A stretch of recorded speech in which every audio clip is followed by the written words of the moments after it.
अस्सलाम वालेकुम रहमतुल्लाहि व बरकातुहू नहमदुहु व नसल्ली अला रसूलिहिल करीम अम्मा बाद फ़अऊज़ु बिल्लाहि मिनश शैतानिर रजीम बिस्मिल्लाहिर रहमानिर रहीम। तो मज़ा सामियात, आज हम बात करेंगे माह रजब की फजीलत के बारे में। माह रजब जो है उन खास महीनों में से है जिन्हें अल्लाह ताला ने हुर्मत वाला करार दिया, लेकिन अफसोस अक्सर मुसलमान इसमें या तो गफलत का शिकार हो जाते हैं या फिर ऐसे अमाल शुरू कर देते हैं जो कुरान और अहादीस से साबित नहीं होते।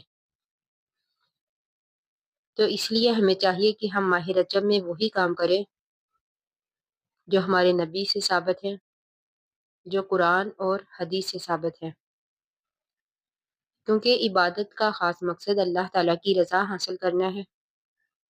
अगर हम इबादत को अल्लाह ताला के बताए हुए मखसूस तरीक़ों के मुताबिक करेंगे तब ही हमें अल्लाह ताला की रज़ा हासिल होगी।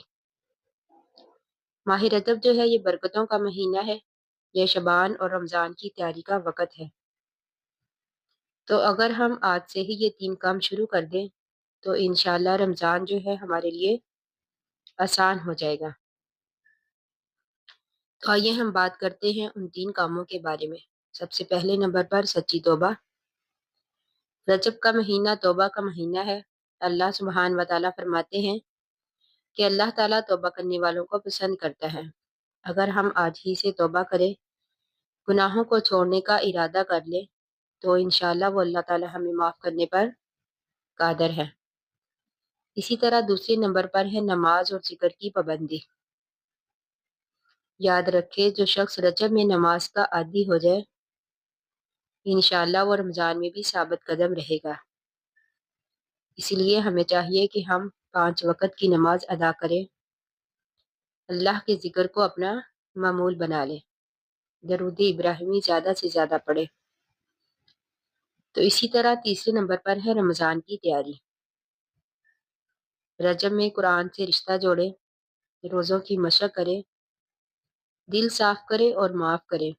याद रखें, जो रजब में संवर गया, इंशाअल्लाह वो रमज़ान में भी निखर जाएगा। तो अल्लाह ताला से दुआ है कि अल्लाह ताला हमें रजब और शबान में बरकत अता करे और हमें रमज़ान तक पहुँचा दे। आमीन सुम्मा आमीन।